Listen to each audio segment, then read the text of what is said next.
Hey YouTube, this is Vicki with Ballinger Farm, and today we're going to make ham broth. I'm going to walk you through how I make ham broth. Basically, I cooked these two beautiful hams over the weekend. Obviously knowing we weren't going to eat all of them, my intention all along was to have a couple nice dinners and then use the rest of these to make a big batch of ham and beans, which we're going to can. But I'm also going to use it to make a bunch of ham broth. And this can be used for soups. I'm actually going to put some in the jars with the ham and beans, so you can just use this with a lot of stuff. So I'm going to walk you through how I make ham broth.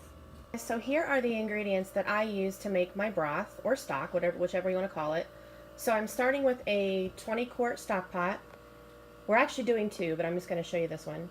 So we start with a 20-quart stock pot, and then over here I have 2 whole onions, a bunch of celery, I'm going to say 7 or 8 carrots, some bay leaves, and some whole peppercorns. I normally put salt in my stock also, but ham is already pretty salty, so I'm going to hold off on adding salt until the very end if it needs it. It may not need it at all.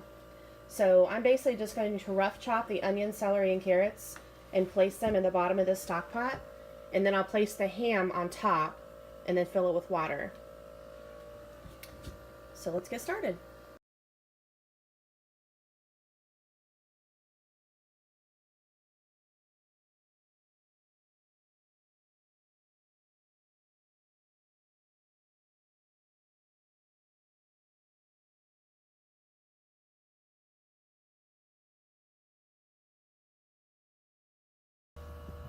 Okay, so in this pot we have our carrots, celery, onions, our ham, our bay leaves, and our peppercorns. So now all we're going to do is fill it up with water.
Okay, this is now ready for the stove.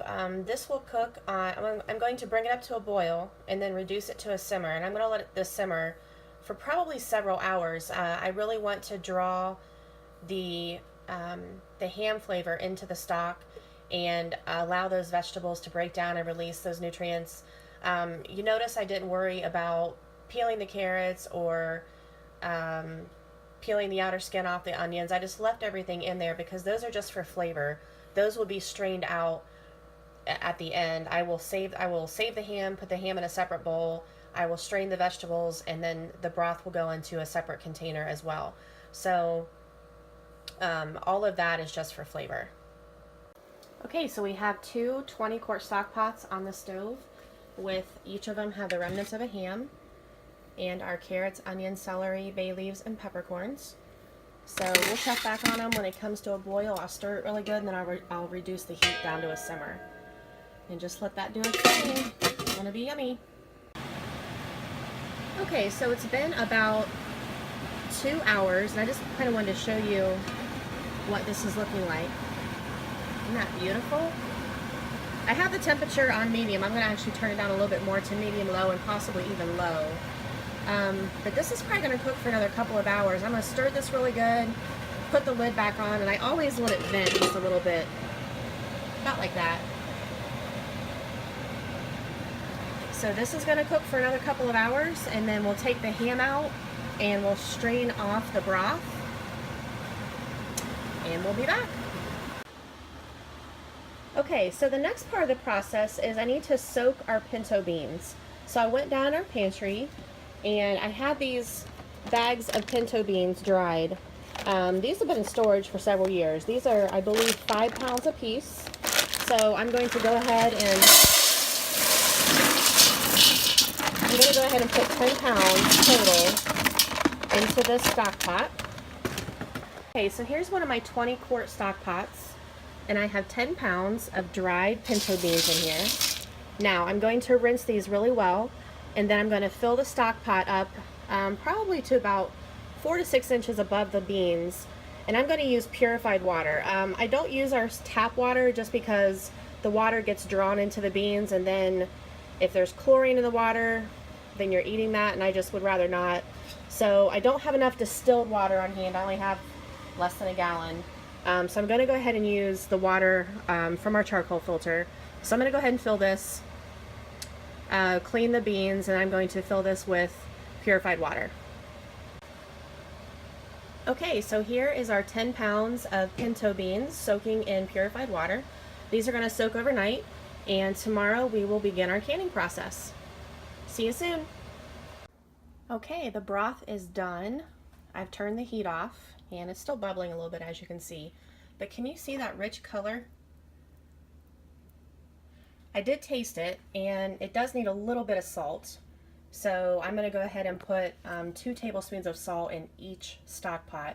Now keep in mind, there's 20 quarts of broth in here, so that's only about a quarter teaspoon per quart.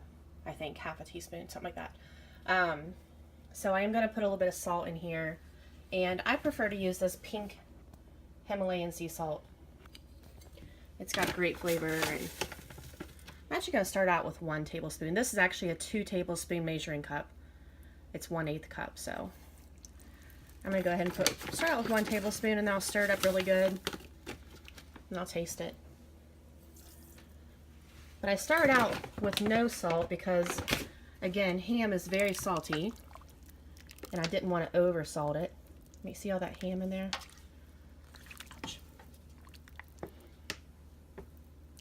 So I will let this cool down to room temperature, and then I will take the ham out and strain out all of those vegetables. But I'm just going to let this basically sit and cool down naturally to room temperature.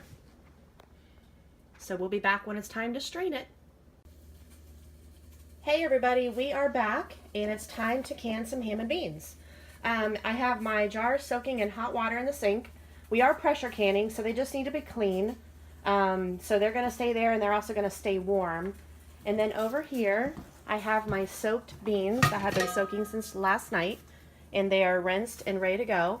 I am not going to cook them before we put them in the pressure canner. What I'm going to do is basically, I'm going to, in each mason jar, we're going to put some beans, some ham, right here.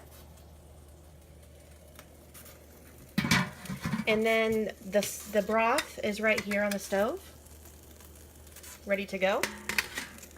And I'm going to add some chopped onion too. So our pressure canner, I just put on a tester on. This is a brand new pressure canner. This is the All-American 941. This is the big boy. And I actually had to pull my stove away from the wall because if any of you have, let me back up here. If any of you have the style of stove where the microwave is on top, the 941 will not fit. It's too tall. We're going to be moving soon, and so I knew this. The house we're going to be in does not have the microwave on top. It has a hood, so there's plenty of clearance, but I just want to caution you guys, if you have the microwave style on top of your stove, then you might want to consider doing the 921, which is a little shorter. So we ran our pressure canner on a test run, and I brought it up to 10 pounds of pressure and let it run for 30 minutes, and I turned the temperature off, so now it's just coming. We're going to wait for it to come down to 0, and we will start filling our jars and get the assembly line going. See you back in about a half hour. So in my ham and beans, I'm a pretty much a traditionalist. I like only the beans, ham, the broth, and an onion. Because typically how we eat it is by itself as a thick soup or over cornbread or something like that. I always try to think ahead too of the texture of the food, which is one of the reasons why I don't cook the beans before I put them in the can. I only soak them. On the onions, I like a pretty chunky onion. Like, see how big these pieces are? That's how they're going to go into the jar. So I basically will slice my onion. I'll show you how I do it here. I basically just cut an onion in half. And then an average size onion, I'm going to make 4 thick slices. And then I'm going to cut it in thirds. And that's pretty much the size that I like for my ham and bean soup. And again, I'm not cooking the onion before I put it in there because it's going to be in the pressure canner for an hour and a half. So I'm putting it in quart jars. So this is going to be part of my assembly line, is my chopped up onions. I'm basically going to go in the order of beans, onions, ham, and then I'm going to fill it up with broth to the 1-inch headspace. So let's get to canning. Okay, on filling the cans, one thing I want to note is these are beans that are soaked only. They're not cooked. So I'm only filling these mason jars half full. These will still swell quite a bit once they go into the pressure canner. And then I'm coming back and putting about a cup of ham in each mason jar. So basically the ratio would be fill it half full with soaked beans and then add about a cup of ham to each quart jar. And then once I put the ham in it, I'm going to go back and fill it up. Well, actually, I'm going to go back and put onions on top. And then once the onions are in, I'm going to go back and fill it up to the 1-inch headspace with the homemade ham stock.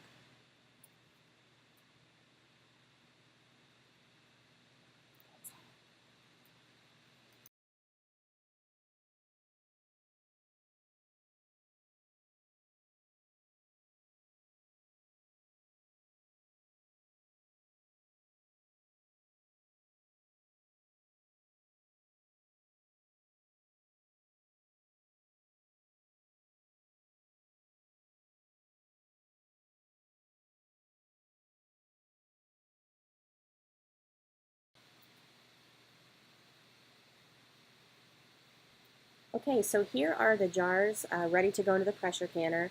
What I'm doing here is taking a clean cloth soaked with vinegar, and I'm wiping off the rims, and then I'm putting on clean lids that have been soaked in warm water.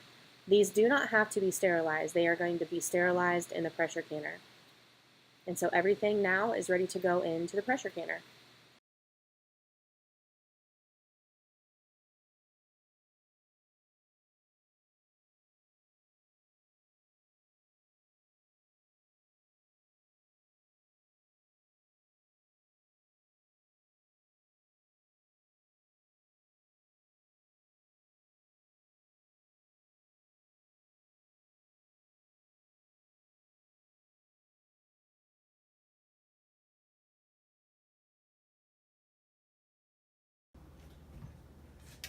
Okay, so our canner is full.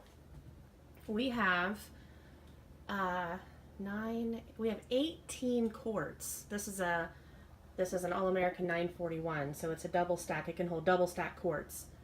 So we have 19 quarts of ham and beans in there. I'm so excited. Okay, we're going to go ahead and start this up. We have to run it for 90 minutes since there's ham in there, and it's a quart. And according to our elevation, we have to run it at 10 pounds of pressure. So this is going to run for 90 minutes. Okay, so here is our full pressure canner ready to go. And then here's the finished product. This is our finished ham and bean soup. 18 quarts we were able to fit in our All-American 941. I had planned on doing a video showing the finished product coming out and all of that, but we were not able to. So I plan on doing a follow-up video showing us opening a can and how we eat it. But I hope you enjoyed this process and visit us again.